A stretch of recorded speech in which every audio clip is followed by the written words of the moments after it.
everyone, and welcome to the Mountainside Podcast. My guest today is Seth Waggener.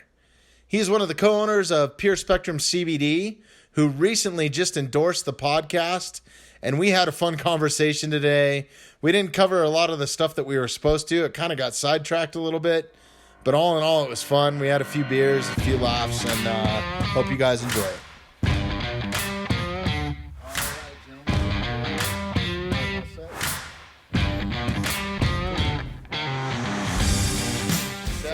What's up, brother? How's it going, Bobby? Good, man. It's good to see you, dude. It's been too. Probably 4 or 5 months since last time I saw you or something, man. It's been crazy.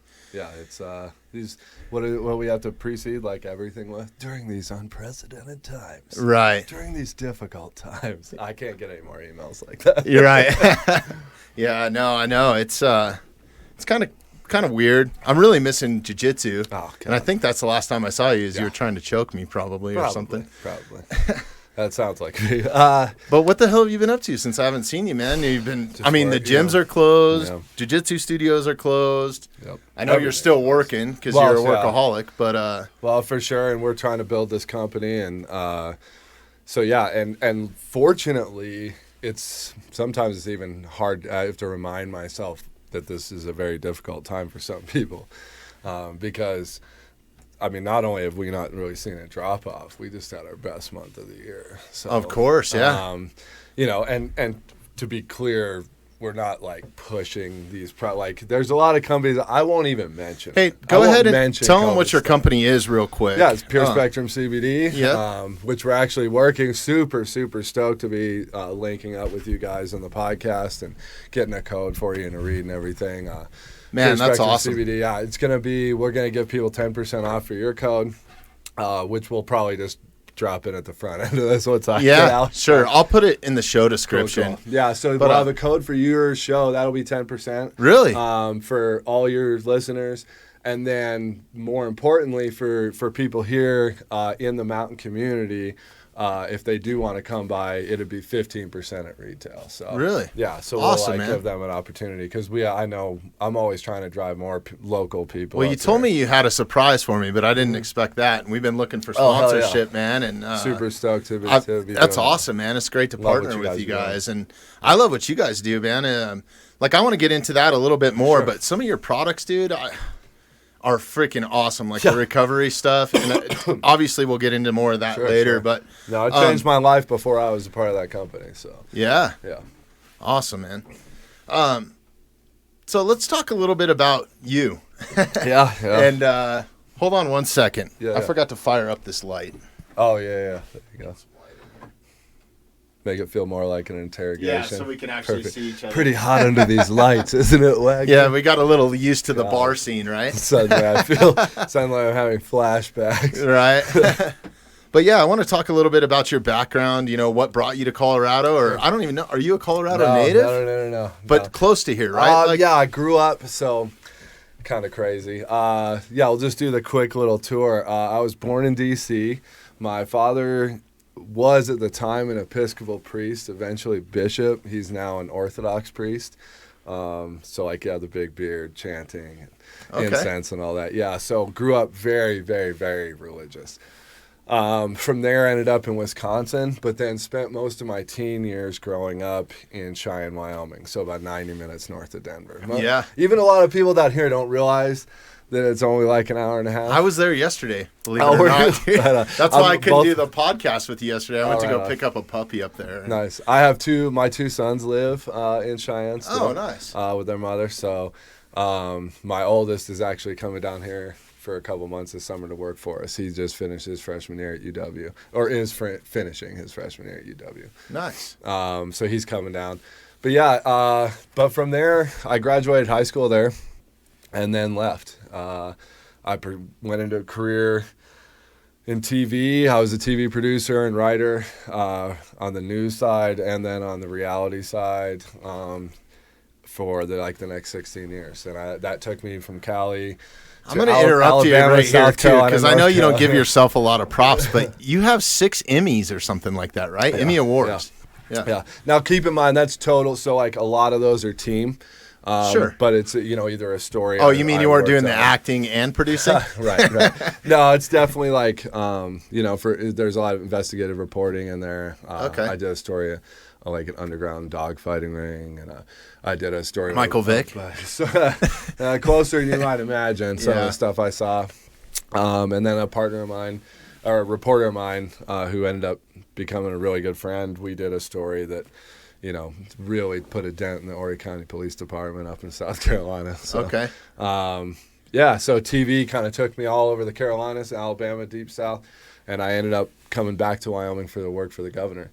Okay. Like 5-6 years ago. And then you worked for the government as well? The governor. Okay, cool. I was Governor Matt Meads, who was the previous governor in Wyoming. Mm-hmm. I was his spokesperson. So like, yeah. So you fell out of media into that, huh? Yeah, I went to the other side. That's crazy. I never knew that. Yeah, and that's really how I sold myself too. They're like, "Why should we hire you? You've been, making a living off like pulling the pants down of politicians and all this stuff. Why should we hire?" I'm like, "Because I'm the one that can tell you how to not have that happen." Yeah, and that makes total sense. That was an interesting experience. Did that for a couple of years. Coal and oil bottomed out, which is all the money in Wyoming. So all the contractors, high-priced consultants like myself got the axe. But eventually it brought me down here, which is started. I had a couple of my own companies before I met the guys at Pure Spectrum. I knew you from the CrossFit world a little bit. Yeah. And I've never really dibble-dabbled in that. But then we met in a jiu-jitsu studio up here in the mountains and rolled together a couple times and just kind of hit it off. Well, and jiu-jitsu was that thing for me. I got married. I had my oldest son when I was like 19 years old. Jiu-jitsu was that thing for me that when I was like 25, 26, I stepped on a scale and I had done nothing for like the last 8 or 9 years. But like I had 2 young kids, married, working overnight, lazy piece of shit. It took my younger brother. I wrote an article about this that actually was fairly controversial. It said America needs a good fat shaming. And it kind of told the story about how my younger brother, I saw him, he had cut off all his hair. He had like short hair, and I said, "What's up with this short hair?" And he goes, "What's up with that fat fucking gut?" Right. And I was like, God, I was humiliated. And I went and stood on a scale, and I was like 265 pounds, which for me was about 100 pounds north of anything I've probably ever seen on there. And, sometimes it takes that. Like seeing yourself on camera or something, you're like, Jesus. But ultimately, it was jiu-jitsu. I got into jiu-jitsu doing a story on the rise and popularity of jiu-jitsu and MMA. And you got hooked. And I ended up meeting up training with Marcus Brimage, who was on the reality show. He was Conor McGregor's first fight in the UFC, first time he'd been knocked out. Yeah. Marcus was. My friend John Salter I train with, he's Bellator. He's probably going to get the next title shot at 185 in Bellator. He's somebody I rolled with constantly early on in our career, like his career.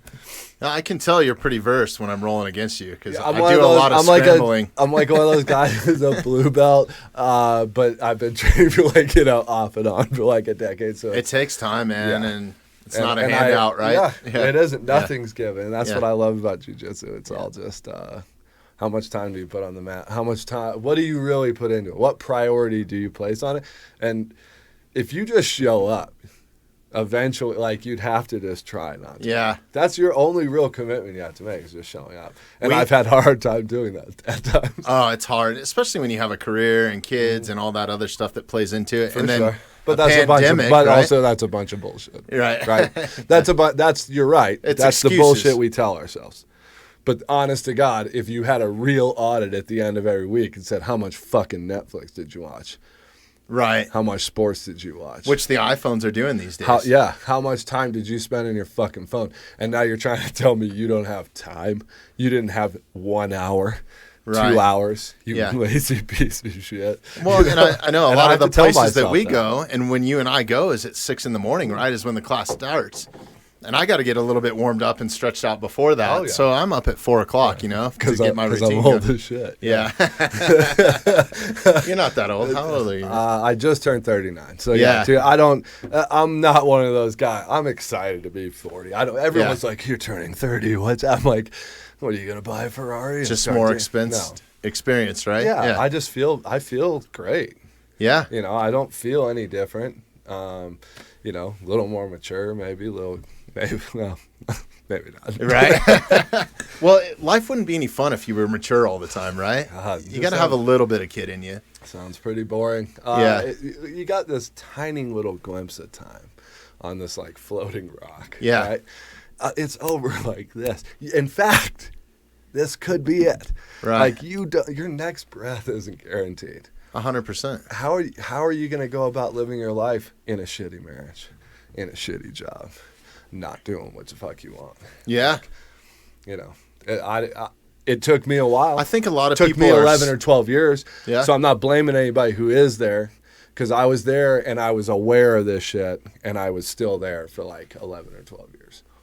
So, Yeah, we had a couple episodes ago, we had Mark Montoya on. Super great guy, owns Factory X. You know him. I've never actually met him. I've been around him at Factory X quite a few times, but I have an employee who fights for Factory X. Oh, okay. And so obviously I hear a lot about Mark. I'm very, very familiar with who he is. I've never actually met him. He's an awesome guy, man. Just super cool, humble. I mean, real cool, gracious with his time. But he brought up some really good points at the end of our podcast. He's like, he started talking about fear and people's fears and how they create roadblocks. And it was just like what he said was dope, man.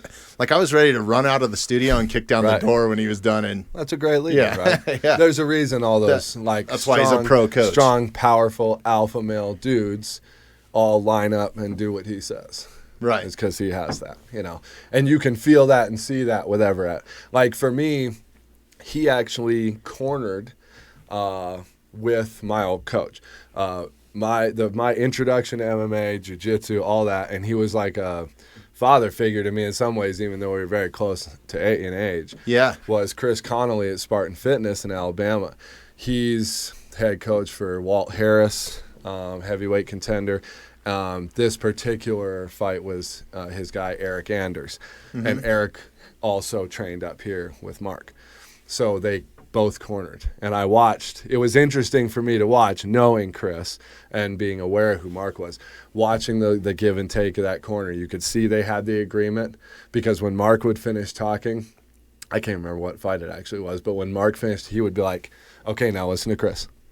You could see they had this agreement and this plan already, because I was thinking like, how are these two super strong individuals going to both be in their corner and have a voice? And it was clear they had both already figured that out. So that's dope. Yeah, it was very cool. He seems like a really fascinating He's awesome, guy. man. He offered all of our listeners a free week of classes. I urge you guys to take advantage of that. Jeremy, if you could pull up that website, if they want to take advantage of that offer, it would be cool. Yeah, I've had the chance to roll over there a few times, and I used to train for a brief period of time down in Centennial with Mario Correa. Yeah. He's the jiu-jitsu coach over there. So I've had opportunity to train with a lot of those guys at least a handful of times, and it's a fantastic place. Yeah, I can't wait for it to open back up so I can go down and roll with them. But I'm more excited to get back into my regular routine over at the Pack with Dave. It's just a good group of guys. Oh, it definitely is. Like jiu-jitsu is one of those things, and it's funny because shout out to Dave Roberts, by the way. Yeah, Brazilian top team. Yeah, hell yeah. It's funny because the reason that it is so communal and was so attractive to me was the same reason that I ultimately took a break from it for so long. It's that like community, tribal, competitive fitness. Like it hits all these different marks, and it wasn't something I had to go do, right? Right. Like I wanted to. So when I moved to North Carolina, I trained all this time in Birmingham. I moved to the beach in South Carolina. As soon as I walked into this place, I was like, killer vibe, bunch of beach stoner motherfuckers just down to roll. Saturdays, we'd surf and smoke weed and roll for like 6-7 hours just continuously. I definitely just immediately fell in with that crew. That's where I got my blue belt. It was a Helson Gracie place. It was nice. Dope. I'm still friends with some of those guys today that I trained with there. But then when I moved to North Carolina, I went to like 5 different places, and I just never felt that vibe. And I was struggling with it, and my older brother was like, "You should give CrossFit a try." Mm-hmm. And honestly, as cultish and all the things that people make fun of CrossFit for, pretty much are all true. Right. But it's also pretty awesome. And it also hit that community, the tribal thing, the competitiveness, the fitness aspect. I always And thought that also you met went a lot the of other great way. friends. No. I And then always I thought came you went- back to jiu-jitsu. I did CrossFit and competed as much as I could, sometimes up to like 14, 15 comps in a year. But never, I'm not at like some big high level. It was just local Yeah, but comps. you're around a lot of high level people, For right? sure, for Yeah. sure. And that's when I launched my business. So that was in that kind of community. Is But that business still going, or did you shut down when you? it's still like up. Site and stuff is up because I wrote so much for it. It's Right. hard for me to. I'm just And late. I haven't got. Tell our listeners what that is and where they could find wildstrong.net. That's if you go to the tab, the manual. That's where all my writing. I've got everything in there from like. I mean, that's what made that company big was the articles. I trolled Gold's Gym real hard, and CrossFit HQ shared it on their Facebook page, and it just blew me up overnight. It was crazy. Wow. I got over 1 million total hits on that article. I was nobody. Right. I was a dude in Cheyenne, Wyoming who liked CrossFit and was making T-shirts and writing some blog articles. Right. But I knew that I'm a good writer. I'm not going to half-step it. I've been doing it for so long. We did 20. They had long story short, they had a challenge on the wall at Gold to say, can you do 2,500 kettlebell swings in a month? And there's a piece of graph paper. 2,500 in a month? Yeah. And there's a piece of graph paper, so you would log every day at the end of the month. I guess and that's so me and my possible. girl said, Yeah, how do you do the split math? If we split them, you did 1,250, I do 1,250. And we do them in this, we did the math. And you could do it in like an hour 55. And so we went and showed up and we did it and we set a time. An hour 55 a day? Minutes. No. Oh, okay. Hour and 55 minutes, 25 hundo combined. Between the two. Okay, I see. My hands were Yeah. fucking wrecked my traps were wrecked these are full overhead, like the American CrossFit style. Right. Kettlebell swing overhead. So I did 1,250 in an hour and 55. And CrossFit HQ shared the article that I wrote that was entitled "Two CrossFitters Walk into Gold's Gym." Go Google that shit. Yeah. The time lapse was done by my now long ago ex-girlfriend. She has since, it was through a Facebook video that she had hosted, and she's since taken it down. So unfortunately, the time lapse video is not on there anymore. It just says it's blank. Bummer. But that's a good one. And then I wrote another one that was like, stop telling your kids it's okay to lose. That got a bunch of hate. I got death threats at some levels on some of these articles. People get real visceral when you trigger them emotionally, and they don't realize that as a writer, that's all I'm trying to do. You're trying to capture them. If I can make some shapes on a page and show them to you, and they are so artfully done that they change the way you feel emotionally, Yeah. who is winning? Right. Well, I mean, honestly, that's why I read books, man, is to give me different perspectives. Sad, happy. Good writing can make you feel. Yeah. Yeah. Yeah. So if that 100%. makes you feel, if your name's Karen, it makes you feel super angry. Right. Tell the world how angry you are on Facebook, then you're going to share that article for me. There's a lot of Facebook people out there that just vent on it, and it goes nowhere. Yeah. Really. I mean, no, of course not. To me, it doesn't. It's social media. Half my time spent on social media during this quarantine has been me typing out just like paragraphs to people and then just backspacing out of it because I'm like, why would I ever really get into this with this person? Why do I This care? person is not playing on the level. Yeah, we've gotten a few nasty comments for some of the stuff that we've done on here, but honestly, I don't give a shit. Come on. If you don't want to listen to it, turn it off. You didn't make me. Yeah. You can't break me. Yeah. And I'm not an egotistic type of guy or like I'm better than you or anything like that. You know what I mean? It's just there's just haters out there, man. Yeah. See, there's the manual. Okay. That is me. That's Brooke Hens. This is the day that I really became involved with Pure Spectrum. They hired me, my private company, to do the 30-second commercial for them that was going to air on the Jumbotron at the CrossFit Games.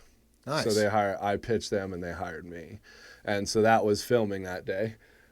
Games athlete Logan Ewing, who I knew, he's standing right in front of me. I had already known him from before, from competing. He's now an affiliate for our brand. There's a couple of people back here that I used to train with. Super fun day. But Brooke Hens was a she's a million plus. So followers. is this why you're dubbed the Minister of Propaganda? Yeah. Hell, because that's really what it is, man. It's like propaganda the word kind of gets a negative. Oh yeah, there you go. There's that's the actual photo of the 2,500 kettlebells. We actually logged it. Oh, nice. On the graph paper that they put.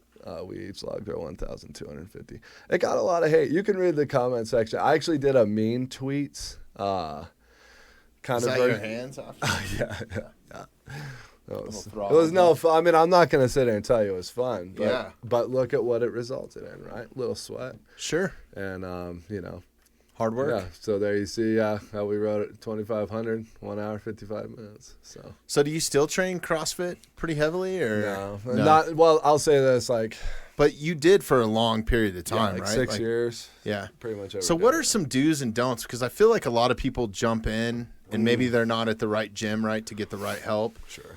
The couple times that I went in to try, I was just like, man, this is too taxing, dude, for me personally. Like, I'd rather go roll on the mat, and that's what I need is more cardio than anything. And don't get me wrong that you're not getting cardio in the way that you're lifting, but it's just massive amounts of weight. I mean, you can explain it better than I can, but what are some do's and do nots when you're first starting? Like, here's the thing. Do not do what, but I mean, everyone's going to do this.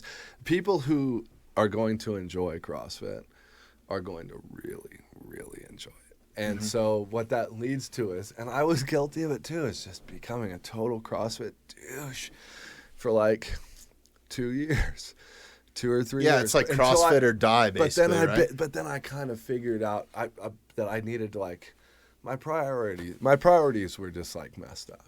And so then it was able to be something super good for me.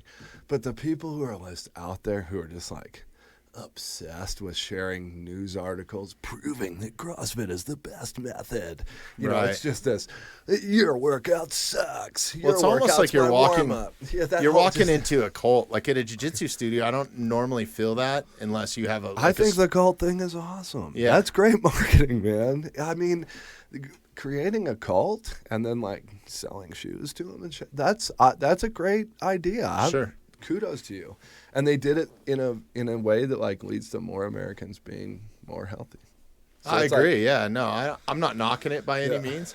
No, it just wasn't for me personally, Again, if you like it, you're not just going to like it, Right. You're going to love it. It's going to get the hooks in you, and you're going to go a little crazy. And all I'm saying is just pull back a little bit at the beginning, because that's going to help you keep your priorities right. And make you not become a total. Not get injured, right? And not be a douche. Too. Right. And that's important. Equally That'd be important. like vegans? Yeah. It's very much like that. Yeah. It's just listen, I don't hit you okay, we've been sitting here talking for a minute. I haven't hit you with the fact that I eat chicken. Right. Because who gives a fuck? Right. So, you don't need to tell me. Yeah, it's very much like the vegan thing. People, they identify with it. And I was guilty of that too. That's part of your identity is how you exercise. Yeah, it really is though. I mean, there's yogis, there's jiu-jitsu guys, there's, Yeah, but jiu-jitsu, it's sure, there's definitely some of that in jiu-jitsu, but it's marked way less. Way less. And, you got to be very humble at some point, or you get humbled. Exactly. Very quick. Either you're Gordon Ryan or someone on that level, or there's people out there who can make you look foolish. Right. So why would you open your mouth? Yeah.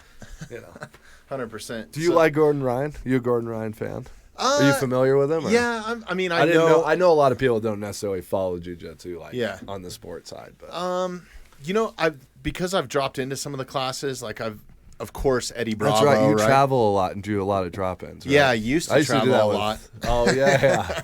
Not anymore right now. Right. But yeah, so I would do a lot of drop-ins, and it's crazy what you'll see. You said you went at Bravos? Yeah, 10th Planet. Cool. That was cool, but he wasn't there. He wasn't teaching me. There's a 10th Planet here in Denver. Yeah, but there were probably some dudes over there though that were. Yeah, cool. Did you recognize anybody in the class? Because it was in Burbank, and it was kind of I had just gotten off of a 12-hour workday, and then went in and tried to roll, and I did it a couple times during the week. And dope. I guess more I follow like some of Bravo's techniques where it's him one-on-one with like some person teaching rubber guard or something like that. Because I'm a nerd when it comes to that. Like I'll just sit there and watch. Right. And, of course. How long have you been training? Or how long have you been like exposed to jiu-jitsu, I guess, more? I lived in LA for close to 20 years. Mm-hmm. And that's where I first started is I had some buddies that were trying to make it to the professional level. Mm-hmm. And I wrestled with them in high school. Oh, okay. And, did you go to high school in LA? I went to high school here in Colorado in the mountains. Okay. I grew up here. Oh, okay. And that's kind of why I started this whole podcast was just to kind of help educate people on using the outdoors properly and preserving some of that. But getting back to jiu-jitsu and how I fell into it. So I went into a place that was more of an MMA gym to begin with, where they taught a lot of jiu-jitsu, but there was no gi, right? Yeah, it was kind of like a 10th Planet Field. There was no gi. They did, I don't know if they even gave out belts, right? And really, I was getting to go in for free, but I had to go in on a schedule because these guys were training to fight, and they just wanted some bigger dudes to roll with, right? Because they were heavyweights. So they were like, hey, get that fat kid over there, and we'll beat up on him for a while, right? And I was that fat kid. Yeah, iron sharpens iron for a while. So then I quit for about 10 years, right? Because I was rock and roll roadie. I was on the road all the time. So a lot of my exercise came from like stand-up paddle, surfing, because we were always in kind of coastal areas. I spent a ton of time in South America. So I got super into surfing for a while and did that for, I don't know, a long time. That was my sport, and riding Harley Davidsons and dirt bikes. But no jiu-jitsu. Because there's a lot of crossover, I know. Yeah. Especially in South America. Yeah. No, and I always wanted to. Like, when I was in Brazil, I wish I would have taken advantage and, like, stayed an extra week and gone to some of those, like, just those epic spots and the whole lineage and the history of it, right? It would have been so cool to take advantage of that. But I was too busy partying and taking helicopter rides. I feel you there, too. Doing all that. I mean, that's cool, too. And working, Yeah. But yeah, that would have been awesome. But I wasn't really that much into it. So I would do it when I was home, and it was more, I was always kind of into boxing, right? I always liked that form of working out. Like punching a bag that was it, hitting mitts. Yeah. I never competitively boxed. I mean, I sparred a little bit. I never really got into Muay Thai. It only took a little bit for me to realize I like jiu-jitsu. I'm kind of a pussy. Yeah. I don't want to get hit in the face. Yeah. I don't really like it. I can see you being more of like... I like the technique behind it, like trying to dodge a punch that's or cool. block a punch. I love all that, but like, as soon as I started trying to learn how to do it and realized that sometimes it involved like an ornery guy trying to get some late rounds sparring who's actually fighting. Oh, yeah. And he's like, come on, Seth. Come on. And then he's popping me in the face. And I was like, man, fuck this shit. I'm doing jiu-jitsu. Right. And that's kind of where it fell in, is I was in there just doing some boxing, right? And hitting the mitts and stuff like that. And they were like, hey. In SoCal? Yeah. They're like, hey, come over to the mat. We want you to train with these guys a little bit, and we'll let you do it for free. And I was like, well, fuck it, I'll try it. If what I got year the time. Was this? God, that would have been 2003 to 2006. Okay. So this is early, dude. Yeah. So I was. Damn. I was. I would go out on the road with rock and roll bands for you'd leave for 6 months at a time, and then you'd come back. So I'd be totally out of shape. You've been eating on the road. Doing a bunch of stuff you weren't supposed to do, drinking, drugs, all that sort of stuff. And, this is way before I had kids and a wife and all that. So I didn't really This is when you were a single rock and roll roadie. Yeah, exactly. And then as soon as I had my daughter, I was like, okay, this isn't going to work. I'm going to be a dad. I've seen so many miserable people in our industry that have kids and they're on the back of a tour bus signing divorce papers and shit. And it's like, oh, I'm sure. I was just like, okay, I'm going to go. Some great stories, bro. I do, but it's all the same. It's a job, dude, Right. But so as soon as my daughter was born, because I was going to be the guy that was never going to have kids, never going to get married, any of that sort of stuff, right? I just jumped in feet first. That's what brought me out of LA and kind of came back to here full circle, right? Because I wanted them to grow up in the mountains. How long have you been back here at home? We're going on 5 years now.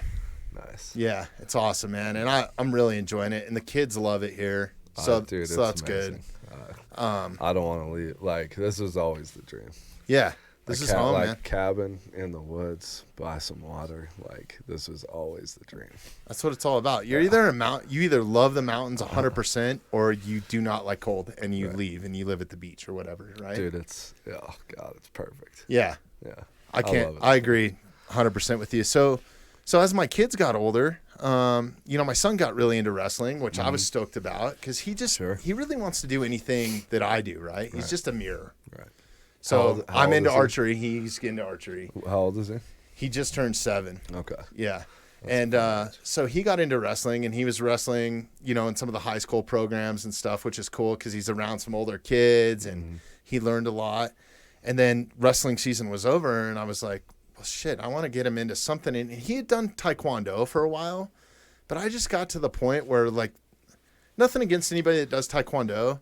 I just, coming from a wrestling background, but it's taekwondo, and doing the little bit of jiu-jitsu I did and striking, I never wanted him to go fight in the UFC, right? I don't want him to be a professional motocross racer. I don't want him to make all the mistakes that I made. I don't want him to be a roadie, all that sort of shit, right? But so anyways, I was like, man, what is he going to do? And I ran into Dave Roberts up here at the Pack. Right on. And they were so cool, man. Just great. Who's also a wrestling coach. Yeah. Yeah. He's coaching the school, right? Correct. Yeah.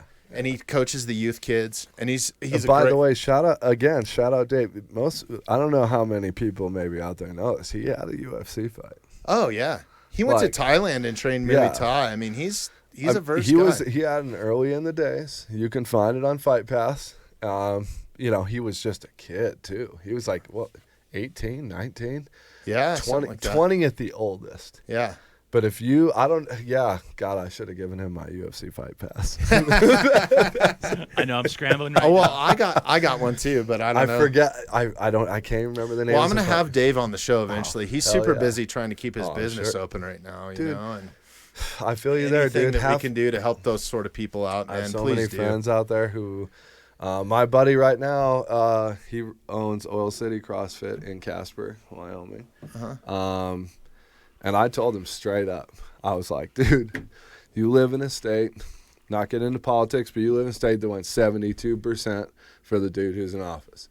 So, like, it's a super, super hardcore right-wing libertarian state. People in Wyoming don't like the federal government telling them what the fuck to do.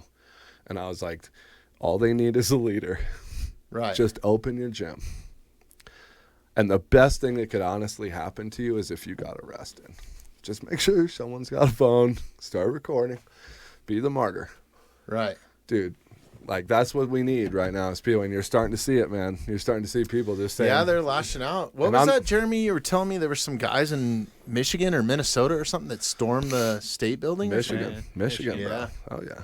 President Trump was like, these are good people. I was like, but not getting into politics or anything, but fuck yeah, they are. Yeah. Yeah, I plead the fifth whenever it comes to politics. You're a smart man. You're the host. That's the great position you're in. But you can talk about whatever you want. You can talk about whatever you want. So. No, here's what I'll say. I always will be supportive, at least in some way, of anybody who is exercising their freedoms and exercising their constitutional rights. I agree. Yeah. So, however you want to take that, I think I'm supporting anybody, especially those that are doing things, even if I disagree with it. Right. Because it's all the same, right? It's all us just like expressing. Yeah, man, and those people need help right now. I mean, like, there's a lot of people to help, do. as many people as I can with what I do have, But yeah, they definitely need some help. So going back into full circle with Dave, they were just the perfect fit. The first time I met the guy, I was like, this guy's exactly what I wanted my kids, because he's not teaching like UFC striking stuff. They're teaching straight up jiu-jitsu, and I'd never really been around jiu-jitsu. And Dave just kind of was like, was that the first time you'd been around like gi jiu-jitsu too? Yeah, where you're actually in a gi. And I mean, like, my son was in taekwondo, so he understood that structure and the uniform and how to tie his belt and all that sort of stuff, and the ranking, all the and good stuff. Positive things that can come out, whatever. Exactly. Right? Yeah.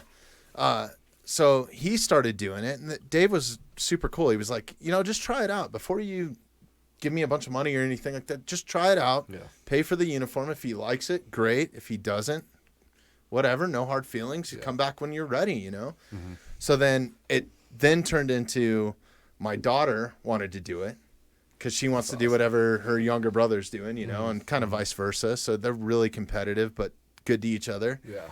So my daughter started doing it, and then I was like, wait a minute. This is fucking perfect. Like, if she's a purple belt by the time she's 16, I asked Dave, is that possible? And he was like, oh, yeah, it's possible. I'll let her go out with any dude she wants, right? Yeah, because, you know.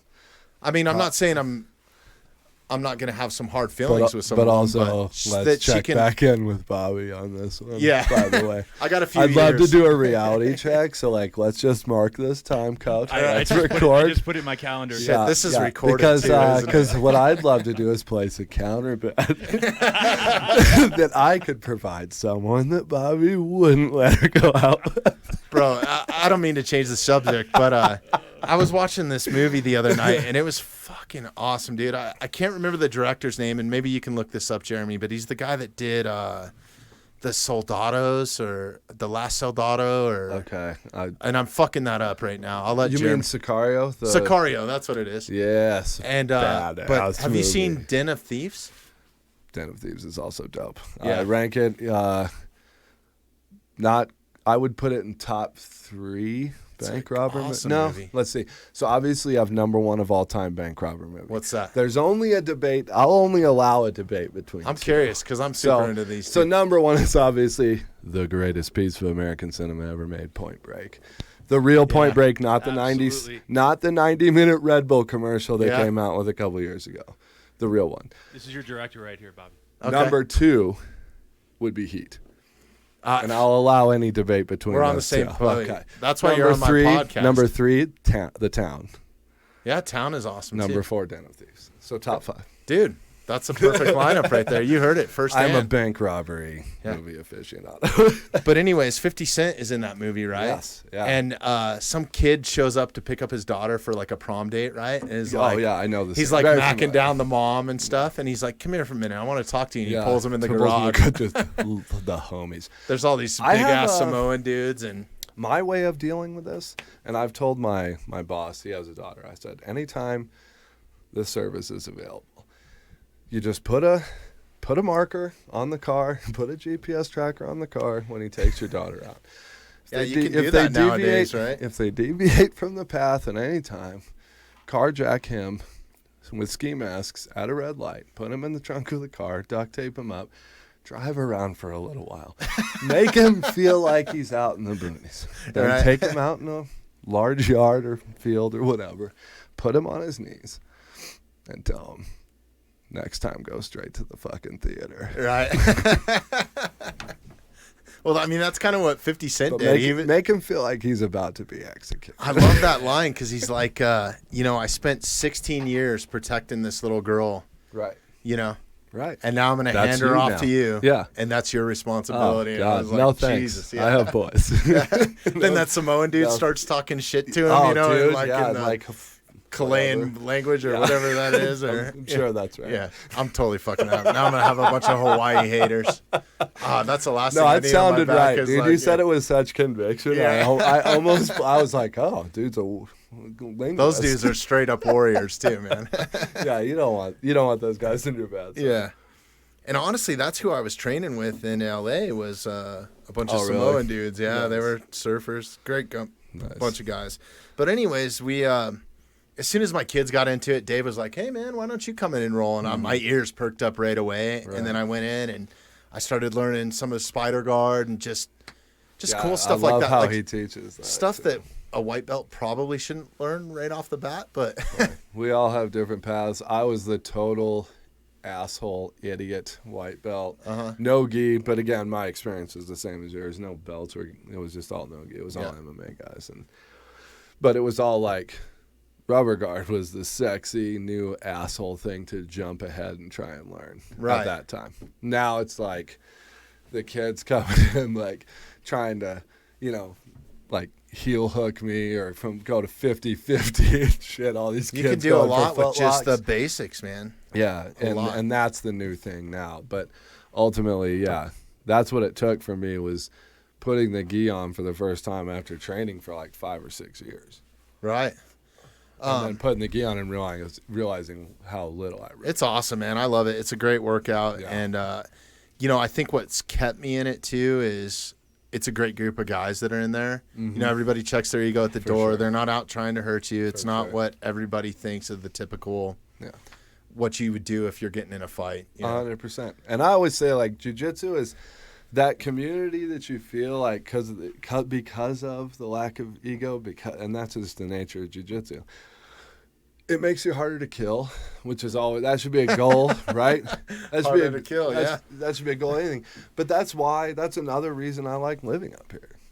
Yeah. It's all about, to me, everything should be about, being harder to kill. Like, what's your take on training at altitude? I mean, do you think that has some advantages? for sure. Especially in the CrossFit world and jiu-jitsu a little bit, if you're competing, right? I went and did a comp in North Carolina I really was just going out to see some friends and in Raleigh, and went out and did a comp and placed far higher on the leaderboard than I ever had. And then I really had business at the level that I was.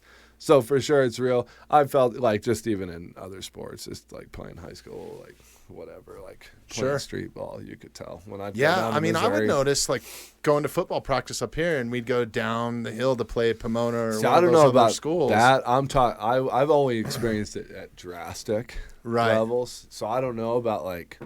Well, even just that little You're bit, saying right? you guys could feel it going. You're down talking the hill. 2,000 feet, man. Yeah. You could be like, you'd be down there and be like, oh shit, and then you'd go to Mexico to go party for spring break or whatever, and you're like, oh yeah, I'm a fucking animal. Drink and do other shit forever. No, I could only ever feel it at like drastic levels. Sure. But it's funny. I'm actually where I grew up in Cheyenne is higher than Denver, and is actually as high, I think, almost exactly as where I live right now. Right. It's like 7,200 feet or something. That's Laramie. Okay. I know is 7220, Uh-huh. which is actually crazy enough. The Evergreen Post Office official elevation is 7220. That's Laramie, Wyoming. Oh, really? Yeah. Okay. And that's like a big sign at like all the University of Wyoming games growing up. We'd be out there, and it says "Welcome to 7,220 feet." So that when these kids from, fucking Cali or whatever walk into the tunnel, they're like, "What the fuck?" Yeah, psyching them out And before you they even see get it, there. Like, dude, shit, you I can't breathe. Yeah. Especially on the basketball team, you could see it for sure. Well, just think about the difference of like, okay, say you leave where the 8,000 foot range, right? And you go do a 14er.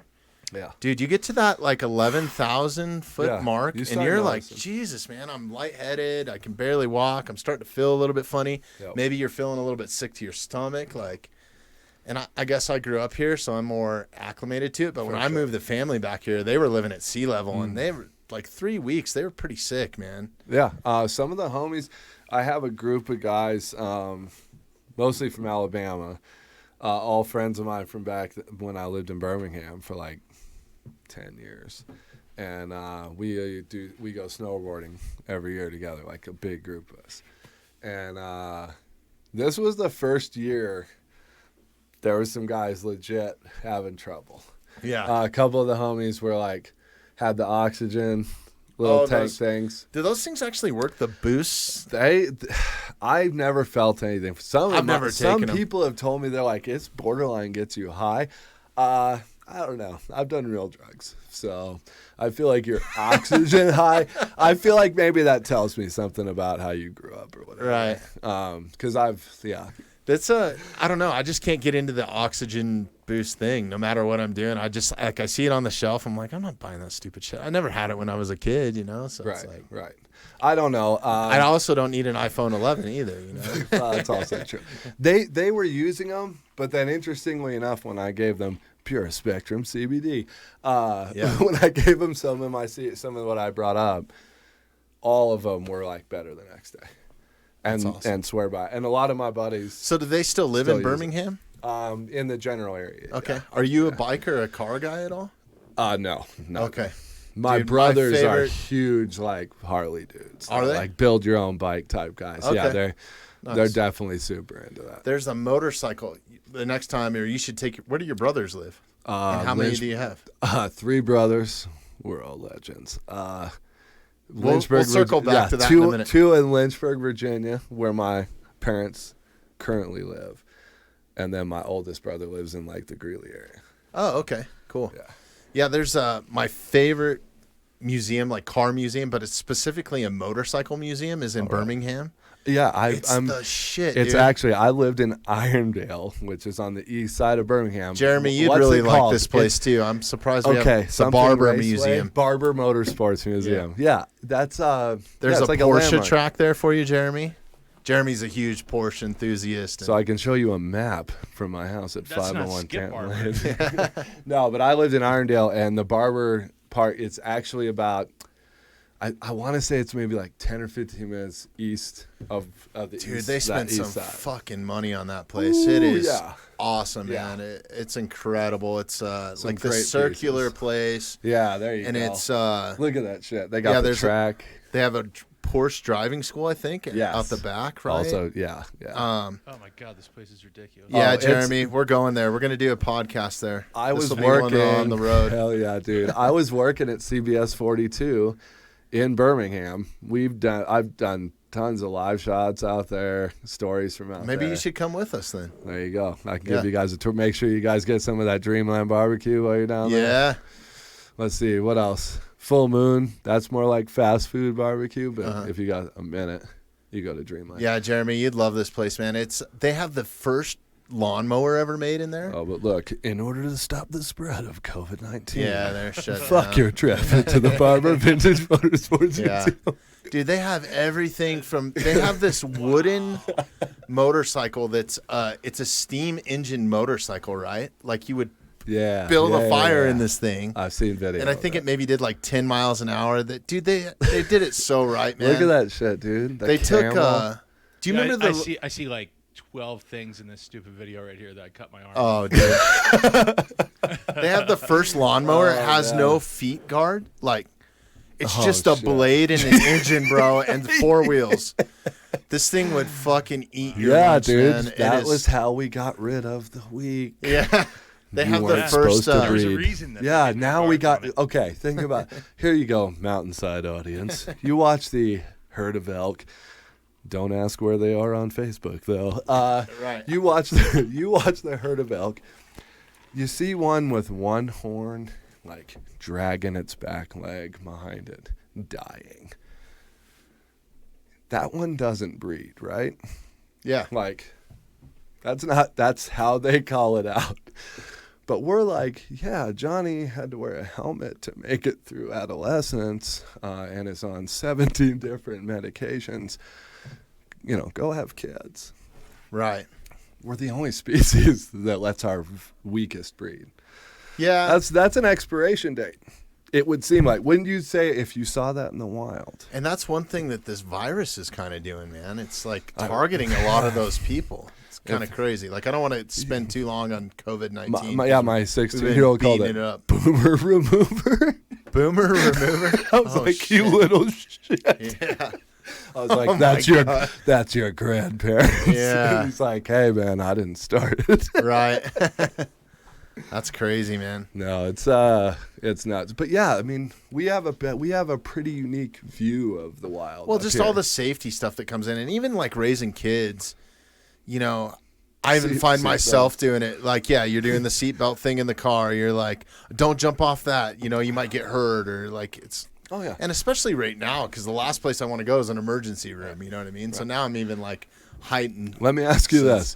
Do you look back at shit that you were allowed to do as a kid and go, Jesus, what were my parents thinking? My God, dude. I could just, it's like, hey, Mom, I'll be back at 9 o'clock. Does it make you feel like a pussy, though? Because sometimes it does. Like I weakened the next generation. Yeah, but I don't. Like, you know, like the other day I took my kid fishing, and we're in the river, and it's not really a river. It's a stream, right? Yeah. And it's flowing pretty good right now because of all the runoff. But I wanted him to experience, like, okay, last year I used to hold your hand going across this because you were 6, but now you're 7. Yeah. So you're going to do it yourself. Good. You know, so like those No, sort of you're things, doing it like, the right yeah. way, and you're growing up out here in the mountains too. Right. So it's like that's just another great. The other day I benefit of it. planted a seed too. Is like, hey, you know, you need to learn how to do this on your own. So when you come down here by yourself without me, Right. and his ears perked up, he was like, Right. without you? Fuck yeah, I'm Meanwhile, ready. your parents left Like, you can I out go there at tomorrow? age 4. Yeah. Like, go play. Go play. Oh God, yeah. Yeah. When the sun comes down, Yeah. be Well, home. we didn't have we're all in the these things woods. to keep us captive, or like what keeps my kids captive I now, know. right? No, same. There's TV on demand. There's all these Video games. And I grew up a lot poorer than they did too, which worries me. Same. So like, I didn't have all the toys and all the Legos and all that sort of. I never had that, dude. I had sticks and pine cones, right? And a stick was a gun, and a pine cone was a grenade. And you would chew up 4 hours of your day building a fort. Bro, you know? we had a tree fort. I posted a picture. There's still remnants of it in Cheyenne, Wyoming. Yeah. Of the tree fort we had. But you can't get away with that shit now, man. There's so many people They that probably would live bust here. my dad for a fucking permit violation or some shit if he built that tree Well, fort. they today. do, and I get it, man. Yeah. There's more people here now, but Yeah. I mean, you really got to have have private property or something like that, you know, well, to and even get away with that's anything. the thing. Like, that was private property. I'm saying even still now. You Right. got HOAs. You got. Oh, we live so close to the city, you know. We really are. like some of I'd those- love to be. Wouldn't you love to be like way even further out? Yeah, like my brother lives in Park County, and they're way less stringent than like Jefferson or Denver County or any of those other. I mean, but also these other counties are managing other people. You know what I mean? So, or more people is what I should say. You know what I way mean? more, Yeah. So they have a lot more to deal difficult, with, and there's a lot more idiots strenuous, that live yeah. in those counties. Yeah. I mean, And I all hate those- to say it, just And not all smart those, people. and all doing those not s- departments are super strained. I get it. Like Yeah. you're not getting. I've seen it on the governmental side. It's like the money and funding and recognition of an issue like this comes along so slowly and so late. Oh, it's crazy. So if your infrastructure is strained as a municipality, you're probably still 3 years away from realizing any kind of full funding for that issue. How long have you been snowboarding? Like quite a while, right? Not well. Funny enough, I skied a little bit, but Right. Well, when I was a doing little mountain kid. sports. But again, I grew up. But how much in has it changed since you extreme were a little kid? Extreme poverty. Uh-huh. So I went skiing like a handful of times. When I moved back to Cheyenne when I was like 32, I made the decision then that I was going to learn how to snowboard. And so 6 seasons, 6 years. Okay. So I've gotten I'm pretty good. I mean, I'm good. I can't I'm not some expert or anything. But how much I've have got the 6 mountains years. changed? I mean, look at how many A more lot. runs there are and how many more people. It's not even fun anymore to me. Like, You got to go on a weekday or The something. only time I go on weekends, I would say the vast majority. I didn't get to go as much last season as I wanted. And then this season it sucked, closed early. But I would say outside of I had a friend in from out of town who I was riding with. I'm going on a weekday. Yeah. Tuesday. Catch me on a Tuesday, either at Keystone or Loveland. Yeah. For sure. Yeah, because, I mean, to go on the weekend, and it's not so much on the mountain, I guess. I mean, it is a little bit because you got to wait in line and just it gets even crazier. But it's more like the traffic going on the weekends or something. Like, try being on I-70 on the weekends, man. It's freaking crazy. Right.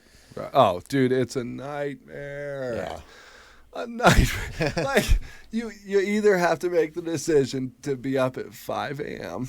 and on the road and spend 2-ish hours at Keystone Yeah. waiting for it to open.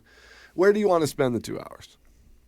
Do you want to do it at Keystone where you can have a drink in your hand, or do you want to do it, sitting in a car? A bunch of my buddies that have grown up here and lived here forever, they just jumped in both feet, made the investment. They have a condo, and they go up on a Thursday, right? Perfect. And then come home on Monday. Perfect. But they don't have kids and dude, stuff. They're, is it in ski in, school ski and, out? Yeah. Oh, fuck. So that's the way to do it, Yeah. I mean, having a G4 would be the Yeah. too. Exactly. That's the way to fly, bro. I recently flew first class for the first time in my life. Oh, yeah? I always said, when you fly first class, whether you paid for it or not, when that happens, you'll pretty much have known, like you'll know that you've made it, I don't know, or man. that you're on. I think the it's way. fucking overrated. Oh, like it's I get totally. Oh my god, it's totally fucking overrated. It's not like it used to be. I mean, even even like it used to be, still overrated. yeah. when you And look I'm at the talking price. used to be like 20 years ago. Man, was the first time I think I ever flew like. First class. Well, not first class. I think I flew business class, and I was going transatlantic, like L.A. Yo, this to. is the last time I went skiing right here. Oh Jesus! Fuck. That was me at Floyd Hill. Oh god. Oh, so yeah. So you're almost there. Yeah. That was just getting started. Yeah. I mean, luckily, some of those other Kids, mountains. get comfortable, kids. We're That's not peeing for a while. Yeah, that's fucking horrifying. Yeah. Luckily, you can avoid some of that by going to some of these other mountains. And I hate telling the mountain secrets on here, but that's what we do. That's why we retain our listeners. But there's some spots like And Echo- here's this week's local secret. But you have some of those spots like Echo Mountain and stuff where you can avoid all that, yeah. and Eldora and I've never hit Eldora. I've never hit Eldora. Eldora's dope. Yeah, It's good. I've heard good things. Snowy Range was the like keep it sleazy, keep it local spot for Yeah. me. It's like I don't know what it is now. Probably $50. It was like 38 back then. Right. It's I mean mostly ice. So did you But- do anything in Jackson Hole at all, or have you ever from no, Cheyenne? No, that's because a I'm little not. bit of No, because I'm not from fucking California. right. Yeah, I guess that's true, huh? A lot of tourists there. I mean, it's like Vail, you know. Right. It's high. I mean, and hey, listen, we need the high end places like that. Oh yeah, bring in it's- a lot of money and a lot of tourism dollars and a lot of attraction, and that's why Harrison Ford, can go hit those slopes anytime he wants. Catch me at Grand Targhee on the other side of the hill. Yeah. So what? I mean, you've lived up here a while, and you've lived in Cheyenne, and I was freaking shocked yesterday when I was driving into Cheyenne, can't wait for this. and I didn't even By go all the in. crystal meth. No, man. Oh, By fuck how it much up. that's grown, I thought that would be a place that like it's gonna stay the same forever, right? Even Cheyenne, Yeah. people are somehow. Well, and going to. I'm not gonna lie. When I was driving up there yesterday, I was like looking at the bison herds and all this sort of stuff, right? That you pass on the way up, and I was listening to Steve Rennell's American Bison book. Yep. Super dope, and it was just like perfect timing, right? Like I Bro. got like, I was with Steve Rennell. I got to meet him. oh, awesome. One of the episodes of Meat Eater, his show on Netflix. If y'all want to go back and watch the episode, he goes hunting with Governor Meade. Goes antelope or pheasant, I can't remember. But as part of his visit, Steve and what's the real American hero, dude? What's his name? Dang it. Ted Nugent? No, the Marine Corps, dude. He wrote damn few. I can't even believe it. I'm just spacing on his name. Jeremy, can you look that up for us? Damn few by Rourke Denver. Never mind. Okay. There it is. Yes. Rourke Denver. Rourke Denver, who's like a best-selling author. Yeah. Hardcore Marine dude. Or special ops dude. But he and Steve Rennella did the podcast with Governor Meade and a couple of my coworkers, David Wilms and Nephi Cole, who were on the policy team for Governor Meade. Cool. And so I brought my kids to the governor's mansion, and they got to watch them film the podcast, and I got to meet Rourke and Steve as part of that. It was pretty cool. Awesome, man. Dude, I was shocked by how much research he put into that book. You know, it's not. That's a great read, man. It I'm really only is. a few chapters in. Like I just started listening to it the other day. You got it on Audible?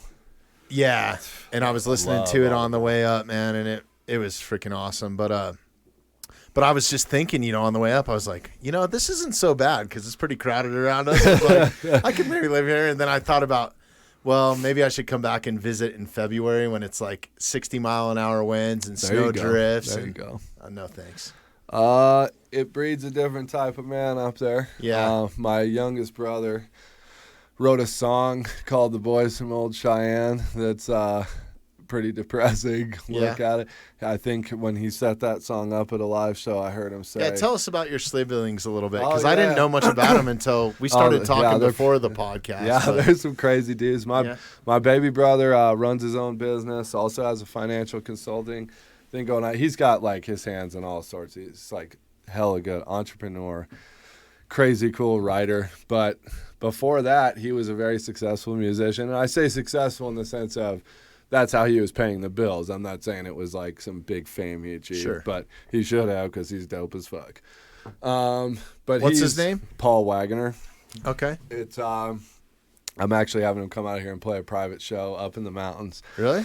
this summer. Yeah, it's gonna be super cool. But yeah, he's had a great put out like 4 or 5 albums, I think, on Spotify and Bandcamp. You can definitely find him out there if you like that kind of like cocaine country, like outlaw country type vibe. So kind of like a Hank the Third type vibe, a little bit, but or- older.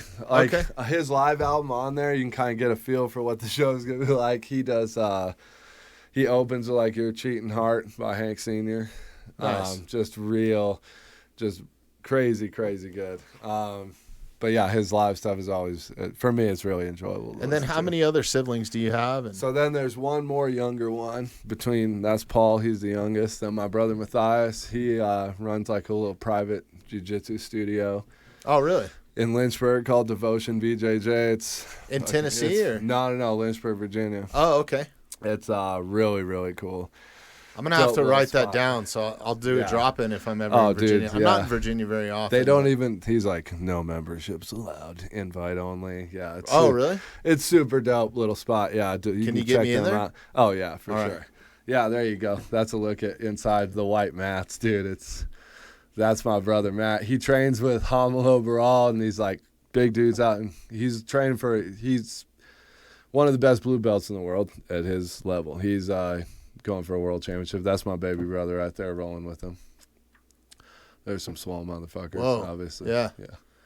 So did Oh, you yeah. guys fight a lot as kids? I mean, were they? He and I did. Yeah. Matt. Yeah, this motherfucker. That was actually it was really one of the things that led me to realizing I shouldn't be such a bitch, because like I'd be scared. Life lessons, right? Yeah, dude, I get scared sometimes. Somebody would like punk me out. I'm like 13, 14. And this dude, some dude like And punked he's me. your older brother. No, yeah? he's a year younger than me. Oh, okay. And I remember that I wrote an article about this, but it changed my life. He was a bad little fucker, even when he was Yeah. like 11 or 12. Just hard as shit. Yeah. And I was not. And this like 15 or 16-year-old kid, we were playing a pickup game of football, and he was just running his mouth at me, and I was scared. I was a bitch. Yeah. And my brother Matt finally I think it happens to everybody. Dude, though. my I mean, younger brother Matt was like 11 or 12. This kid was 15 and big. He stepped up and he was like, if you don't shut your fucking mouth, I'm going to whip your ass. And they threw down. And if they hadn't broken it up halfway through, he was getting the better of him. He had dropped that kid. Yeah. Ultimately, the kid came back. He was just way too big. And I'll never forget watching that kid holding my brother's hair in his hand, soccer kicking him in the face. Oh, man. And thinking, this is because you're a pussy. That's the last time I ever let anybody push me around, man. Yeah. Like, I was like, I'm going to take care of my own shit. So It do was you him. guys have a good relationship now, though? Oh, Or you yeah. guys- All 4 of us, super Yeah? tight. We have That's cool, man. We have a group chat on Facebook Messenger that's been going on for years. We talk every day. It's Oh, that's rad. every single day. That's how I there's am with my some siblings, man. level. We're all super tight. What kind of what's the makeup of your family? So I have 2 girls, right? They're all half brothers and sisters. Okay. I had a deadbeat dad that bailed out at a young age and stuff, but anyways, they're all half brothers and sisters, but they're like full blood. I mean, we grew up together, you know. Awesome people. My one sister lives in California, and then I have a sister here, and they all have kids around my kids' Right. age That's now. awesome. So when we get together, it's freaking crazy, right? Yeah. So I'm the oldest, and then my sister below me or next in line is in Mission Viejo, and then my brother lives up here, and my Okay, other sister cool. lives down in Littleton. You know, Oh, so cool. So you got a family. so it's all around too. close. Yeah, like all my family. And that's here. my other brother is in like he's an air traffic controller. Oh, really? But Shit, man, so you guys like- do it all. Oh yeah. He's like, it's funny because you look at him, it's like suburban, it's like building the dream house in the suburbs, but also like yoked AF, rides a badass Harley. Yeah. Like he's still got, he's got Wagner blood. Yeah. He's still got the rebel side too. But yeah, he's got 2 kids that are younger. Both my kids are mostly grown. Tristan's 19 and my youngest Troy is like 16. So Okay. Just So you're out he of the couldn't weeds a little bit. Yeah, not out of the child support. Right. But yeah, so it's cool. Yeah, my oldest is coming down here this summer. He's gonna work for. Oh, awesome! He's gonna what a work great for, place to come, man. Dude, I told him I got a studio, like a standalone studio next to the house. I was like, it's just sitting here. I got a job, hours waiting for you. You want to come down here and make bank? I mean, it was more attractive when I could be like, you're 10 minutes from Red Rocks all summer. And now it's like, shut down. Now it's but. Well, hopefully it'll open back up midsummer, I'm hoping. Definitely. Have you heard anything about that? Come on. Yeah. Bro. They've created a situation where they all have to dig their feet in. Like, my baby brother said at the beginning of this, he's like, man, some of y'all's social media posts aren't going to age well. Right. I think that's very true. I think I could see that. And I think that's preventing people from finally admitting what's becoming very obvious. They don't want to because not only do you have to admit you're wrong, that's not something people like to do. You also have to say, I got tricked by the government. Right. Nobody's going to admit. Man, there's so many conspiracies out there floating around and all this shit now. It's crazy. Oh, yeah. Or actually, I don't even think people are getting tricked. I think people are getting hyped out of it by the media. Sure. And I can tell you, like, I have a very, very behind-the-scenes, in-depth understanding of how that machine works. Right. And, people are always with your background, I can imagine you know some of the tricks of the trade. And not just tricks, just like how it's done, man. How the narrative is shaped, how you get. I don't know if I can ask you this, You but can did ask they ever me anything. like? I'm not NDA protected or anything anymore by any of those concepts. So were you ever like force fed information? Like, hey, the only you thing should. I can't talk about is like private meeting stuff with the governor. Okay. There's NDA. But other than that, TV, hit me, bro. Yeah. Any of the, dude, I'll tell you. So were you ever brutal force truth. fed from like executive producers like, hey, you need to say this at this time, or you need to put out this article with this sort of message, or? So that would be more likely if it were like not specifically like that. No. But run a story about an advertiser, run a story that's not, bro, it was a morning show, like kicker type story about how a Taco Bell employee rang up an order wrong and charged a guy or gave a guy either $80,000 on a receipt or his total was $8,000, something like that. Like a stupid laugher 20-second story. I was in a private meeting being written up by the news director the following day with the corporate lackeys from the station sitting in there who are like, what the fuck are you thinking?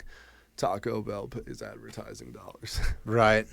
So if it plays at a laugher level with Taco Bell, you can imagine what it plays at with someone like the Koch brothers or some of their entities or George Soros or any of the political players who are trying to influence whatever narrative they want to influence. So sure, yeah.